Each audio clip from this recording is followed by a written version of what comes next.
Hello and welcome back to Shetland Trader Chats.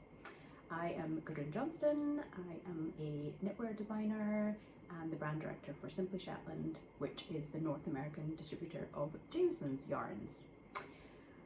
It's very, very cold here in Massachusetts this week. I have a cup of tea for this episode because our old farmhouse is struggling a little bit in this chilly weather. My mini split is trying really hard behind me to keep the space warm, but we had a contractor come this week to talk to us about some amount of renovation, insulation that we need to tackle in this space here because it basically stays cold kind of the waist down on these really cold days. Anyway, I once again snugly wrapped in Shetland wool, so that helps a lot. I'm going to jump straight into the focus of this episode, which I decided would be about my mum's time designing knitwear in the 1970s in Shetland. I mentioned her briefly in my first episode and referenced the fact that she designed knitwear in Shetland when I was just a toddler, basically a baby and a toddler there, and that's had obviously a big influence on my knitwear design when I started doing it. And I put a book together that was based on stuff that she designed, and I figured I would talk more about her and about that book, and maybe this will be divided up into at least 2 parts, I think, because it won't all fit into my allotted time of 30 minutes for these episodes. The other thing I realized is that I didn't give you really any background on the name the Shetland Trader, and the name comes from the company that the business that my mum had in Shetland, and her business was a made-to-order knitwear business. So people would look through a little brochure. I'm going to show you some examples of that and pick out what they wanted from it. And when my parents started the business, it was primarily my mum running it, but my dad was involved as well. They were thinking of a name for it, and I believe they were down at the harbour in Lerwick, and there was a boat there called the Shetland Trader, and they decided to use that for the name of the business. And then when I got into knitwear designing, the first thing I had published was, I think, 2007 in knitty.com, and I did not have a knitting blog at the time, and Amy Singer, who runs Knitty, said to me, well, you know, you'll need to have a blog and give it a name and all this kind of thing in preparation for this design coming out. And it was fairly intuitive to think of repurposing the Shetland Trader, this business that my mum had in the past. And so my first knitting blog and kind of the start of me using that name happened then in 2007. And now, kind of, you know, close to 20 years later, I love the connotation of the Shetland Trader, especially because it was named after a boat, and the notion of travel and movement and taking these traditions and influences and sharing them all over the world, the trading of this information. And I very much feel like that is what I have embodied, given that I have traveled a lot and primarily lived now here in the States, but I get to travel kind of all over the world for knitting related things and share the Shetland knitting traditions and how they've inspired me and my work and the wool and all of that. And in fact, I've got some exciting travel plans coming up, which I'll share with you at the end of the episode. So anyway, that is where the name comes from. And then when I started this podcast, I thought, well, I'll just call it the Shetland Trader Chats episodes. So you have that information now. And yeah, back to my mum. Her name was Patricia Johnston. This time of year is the anniversary for when she passed away, which is 8 years ago now, yesterday, January 22nd. And she passed away from Alzheimer's. She lived with that for quite some time. And so, you know, I always think of her a lot more at this time of the year, but I'm also constantly influenced by her just right here in my workspace. So think of her every day. And I knew that I would want to dedicate, you know, an episode or two to her, her time designing knitwear. So to take you back to that, I mentioned in the first episode too, I think I showed you a picture of me kind of clad in knitwear, which was some of her first designs. So she kind of got into it, you know, fairly randomly. I don't think it was necessarily a thought out business plan. She was not from Shetland. It's my dad's side of the family that come from Shetland. So my great grandparents are from Shetland, but my parents moved there in the 60s, and my mum is from England, and she was very influenced or sort of taken by looking at old pieces of knitwear in the Shetland Museum. And at that time in Shetland, a lot of the knitwear was favouring more of the larger yoke designs, so more of the Scandinavian stars, and a lot brighter colours and things like that. And she saw some old pieces in the Shetland Museum and was really taken by the traditional older motifs and the more subtle and natural colours, and was kind of keen to bring that back into knitwear that was happening in Shetland at the time.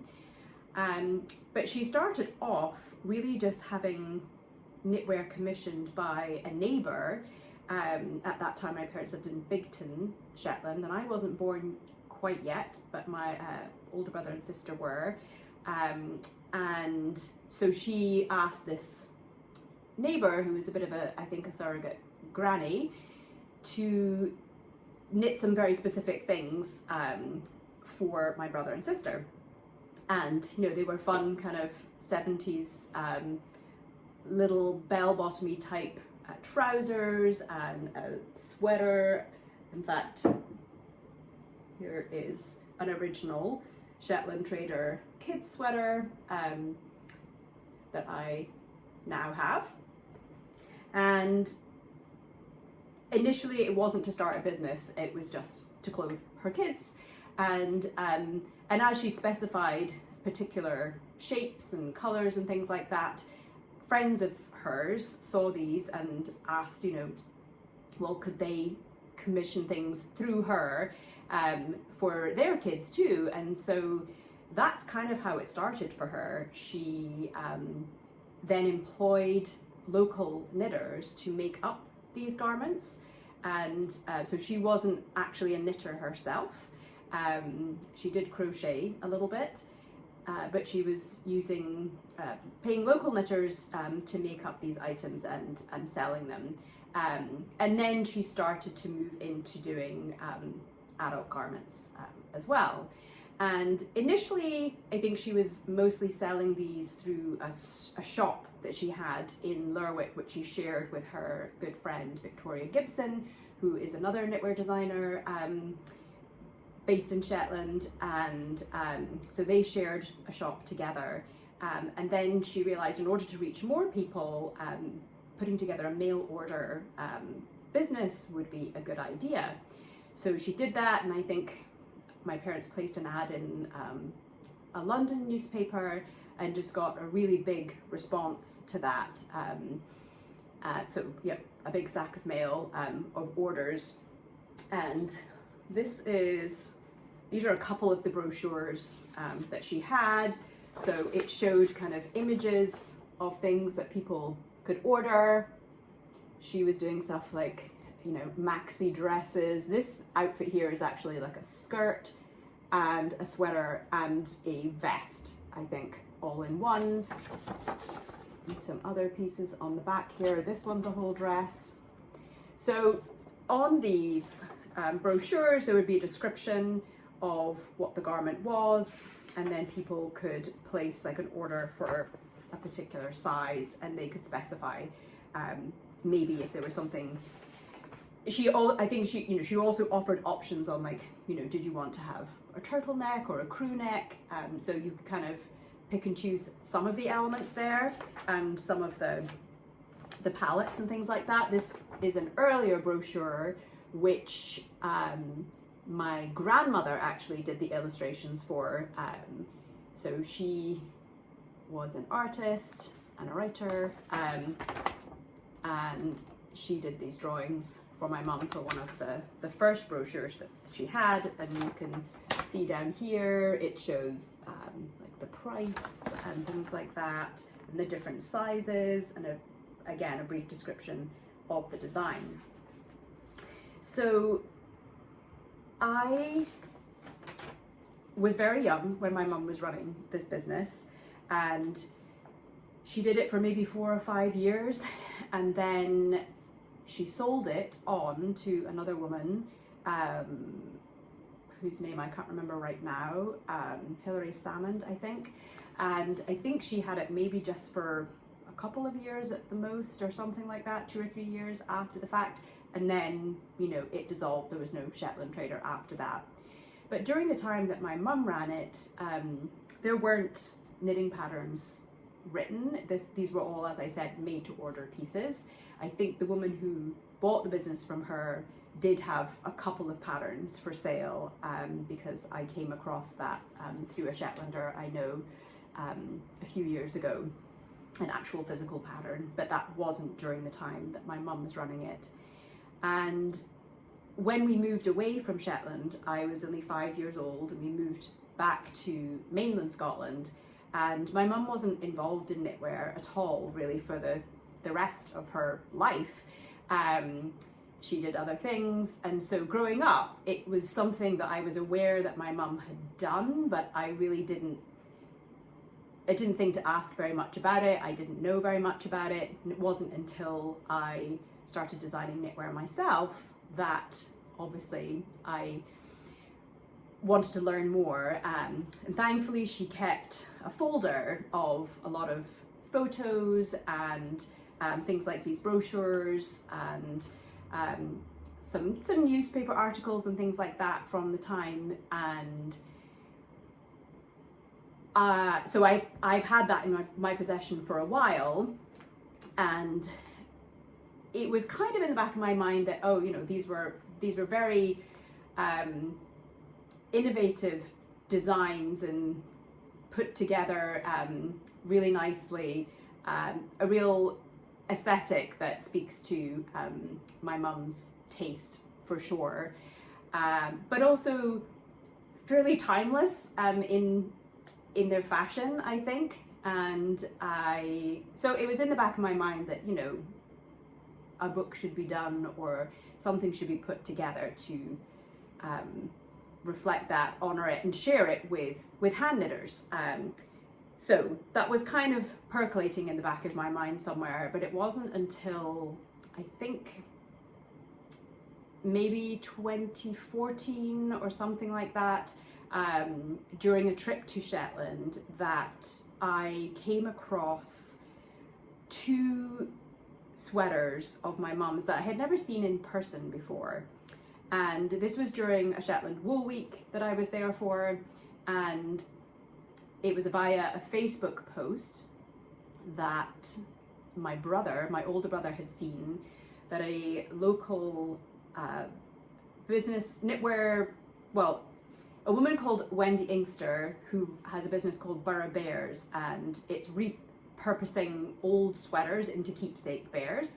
And I knew of this business, but I hadn't met Wendy before. And she had posted something on Facebook and holding up these 2 sweaters of my mum's with the caption "too nice to cut up" or something like that. And so I was like, oh no, she's gonna cut them up. I need to go, I need to go and like tell her not to and see if I can get these sweaters. And so I kind of, in my memory, raced over there with my dad, and Wendy had no intention of cutting them up. She has a big collection of vintage knitwear, and she was just sharing them on her social media at the time, and it was lovely to meet her, and she very kindly gifted me both of those sweaters, and they are here. So they are this wonderful combination of Fair Isle and lace in the same sweater. Very 70s vibe with these big balloon sleeves and turtleneck.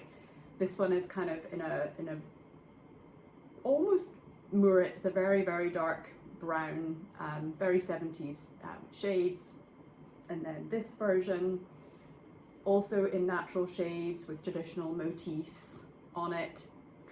And so it was when I received these, that was really kind of the moment where I was like, yeah, this has to happen. I need to work on putting a book together to honor my my mum and all this incredible design that she did.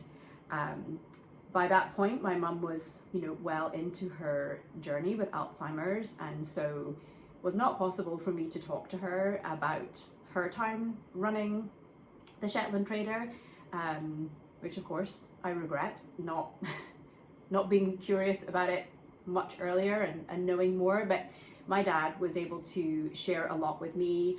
I had conversations with friends, with other people who were designing at the time, like Wilma Malcolmson.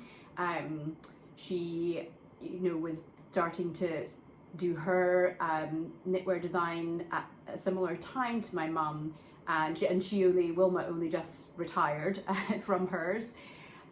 So I was able to gather a lot of information and actual pieces of knitwear. So I got these two sweaters, so that was kind of my starting point, and you will see that I am wearing the recreated version of this. So I basically had to break this down and figure out how I was going to put it together for hand knitters. And I think what I'll do is do another episode where I talk more about that process and what I did and go through the different designs.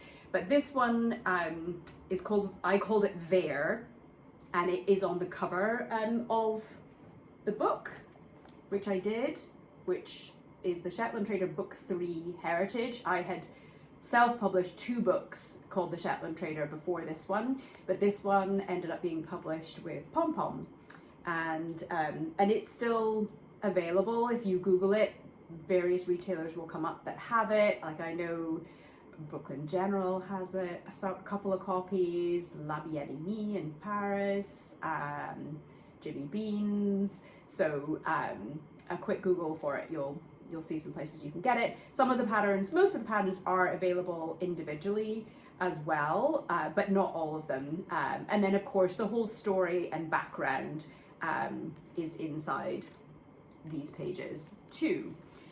So yeah, I will talk more in depth about the actual things in that book. Some of them are kind of exact replications of things that my mum did, and a few things are kind of inspired by things that she put out there.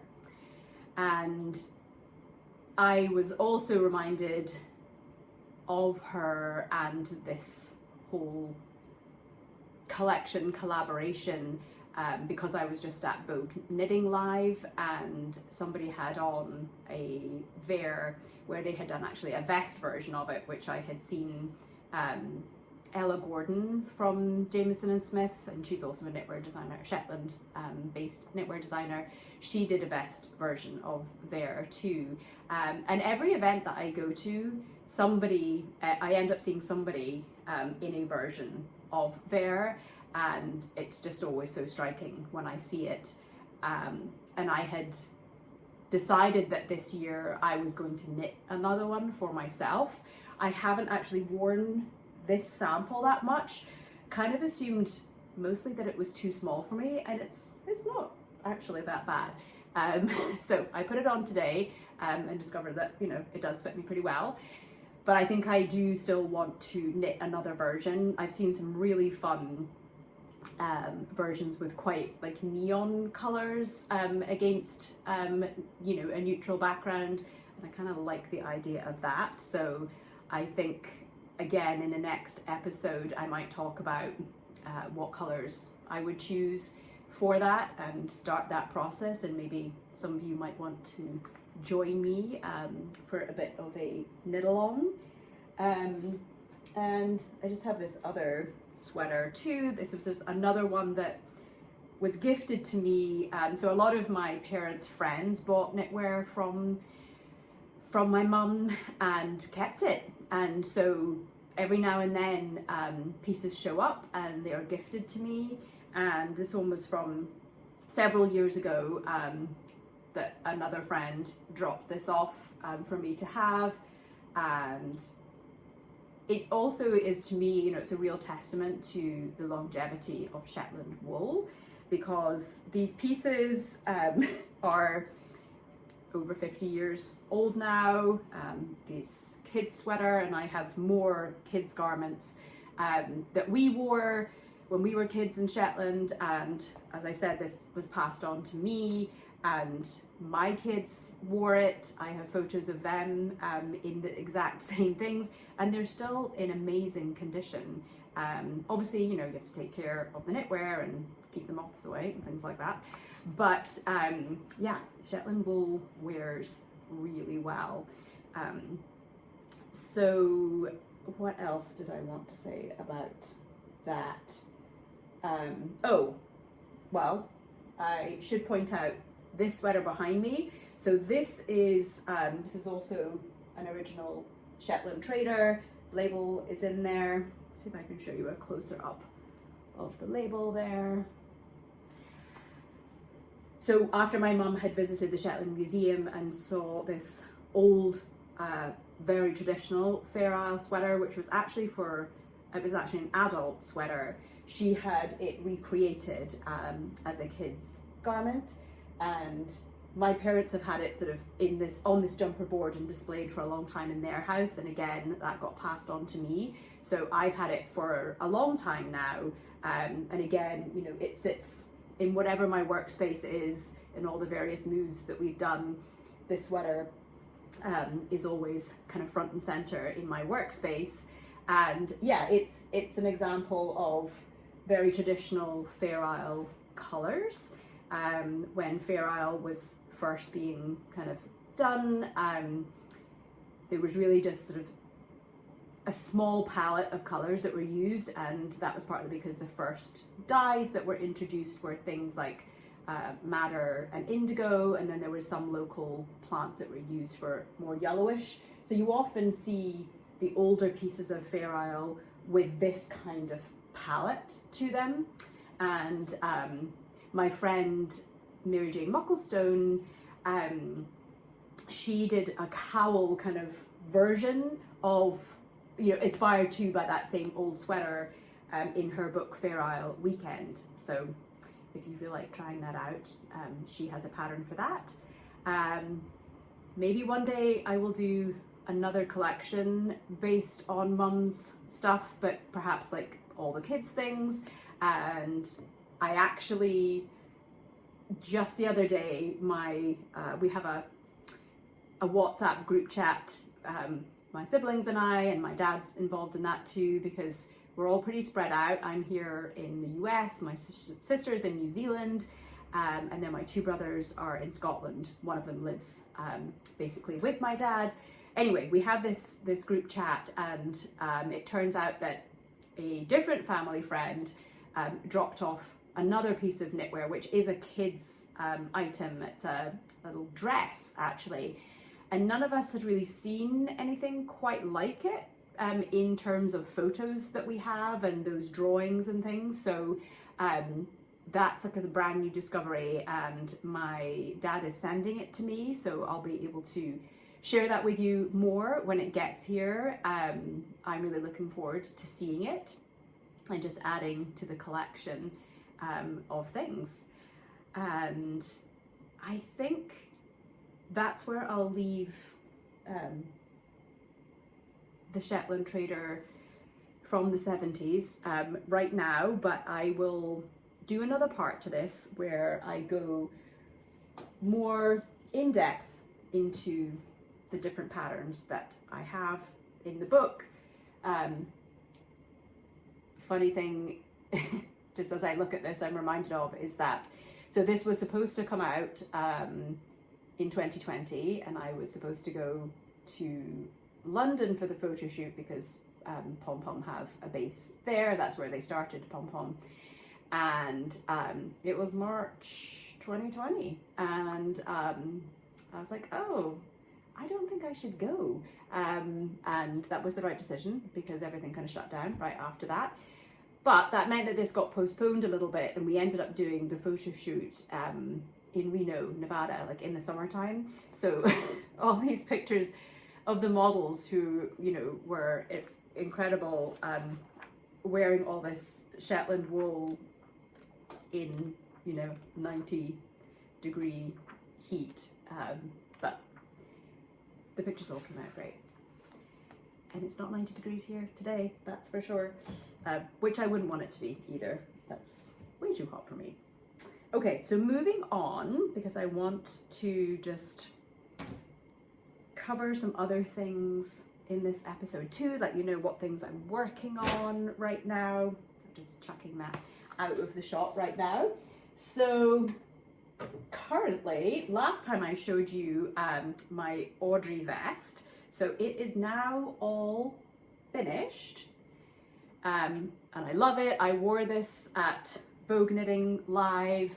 I had the honor of introducing Jared Flood of Brooklyn Tweed for his keynote speech at Vogue Knitting, and so I decided to wear this. It got debuted there alongside my red pocket skirt that I had sewed. So I was feeling very handmade up there on the stage. So I've cast on for a second one of these, which I think I won't do the curved shape. I'll just make it straight all the way up, and I'm going to do a slightly different finish for the button band. And I think I'm going to run a small test knit for this, so look out for that. I tend to put up my test knit calls on Instagram or through Instagram.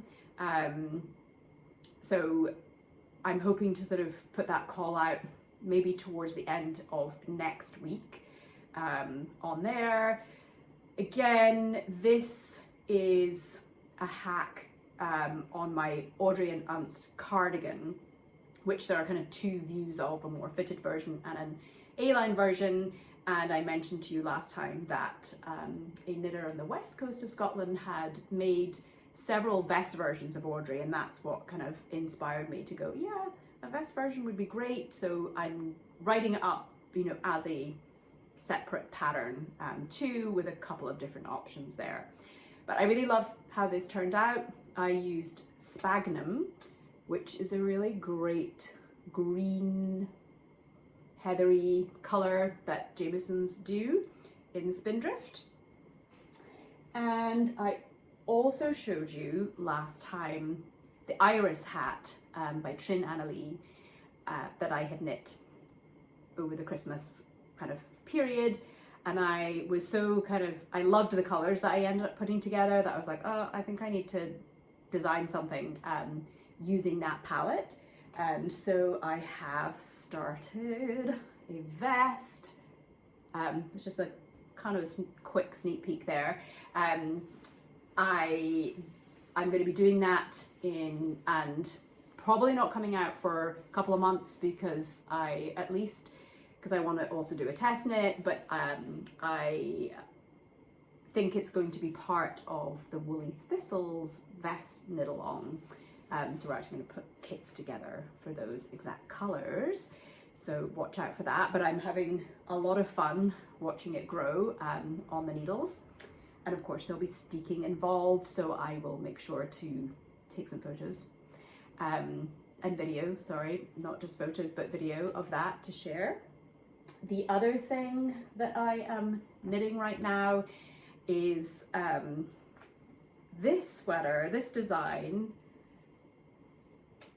I'll hold it up closer for you there. This is a design I did for Lane magazine a few years ago, and I don't know if I'm pronouncing this correctly or not. Blusipa? I think they gave it the name. It's named after a plant, a flower, that I think is part of the buttercup family, but it's called Blusipa. And I never released this as an individual pattern, but I can. 6 months after publication, you're able to release patterns individually, and I just didn't really get around to it. And then I was wearing it the other day, and I took a photo and posted about it on Instagram, and got a lot of encouraging responses that I should definitely put it up as an individual pattern. So I'm knitting it again in Jameson Spindrift, and I am doing mine in burnt ochre, I believe. So again, that will be a couple of months probably before that will be out. A bit of a spring thing. This one's knit in pieces and then seamed together. So those are the things I'm currently working on. And then I wanted to mention a couple of events that I am doing. The first one is at the New England Farm and Fibre Festival, which my friend Tamara White from Wing and a Prayer Farm organises. So that's February 2nd at the Cyclorama in Boston. And I will be there kind of again as the brand director for Simply Shetland. It'll be there with Jameson's yarn again in her booth, which was super successful at Vogue Knitting. We had so much traffic in our booth there, lots of sales of Jameson's, lots of conversations with people. So if you didn't make it to Vogue Knitting and you're somewhat local here in Massachusetts, come see us and lots of other great vendors at the Farm and Fibre Festival. I will obviously post links to all of these things that I am mentioning. And then I alluded to some exciting travel that I have coming up, and that is that I am going to New Zealand in March. I am really excited about this, kind of first and foremost because my sister lives there. She has lived there for 18 years and I have not been to see her. I went to New Zealand a long time ago when I did a round the world trip when I was 21, before she ever lived there, and we generally see each other back in Scotland, although I realise that it has now been 8 years since we saw each other, and the last time we saw each other was when my mum died in 2017, and it was the last time the four of us siblings were all together. So it's a very overdue visit, but I am also getting to combine it with being invited as a keynote speaker myself for an event there called the Wairarapa Wool Weekend, which James Herbison is putting together. And there is a website for that, which I will link to, and so that's happening in March, I think the March 20th to the 23rd. So I'm teaching classes, other people are teaching classes. It's going to be a really fun event. So if you're in New Zealand or want to go, then you should check it out. I think registration for it is going to open on the 27th or the 28th of January. So that's a big trip, obviously. That's happening in March, and one of our kids is already there in New Zealand, so we will see them again. It hasn't been that long since they left, but we will see them, and then I think our daughter is also going to join us. So family, business and pleasure for that trip. And I think that's going to be it for this episode, because my clock is telling me it's 34 minutes, so I don't want to go much longer than that. So again, thank you so much for watching. Remember to subscribe, tell your friends. So many people came up to me at Vogue Knitting to say that they loved the podcast. And so that was another reiteration of like, I should definitely be doing this. And it was just really nice to hear that from so many people in person. And I love that response. So thank you very much. And I will see you for episode 4 in 2 weeks. Take care.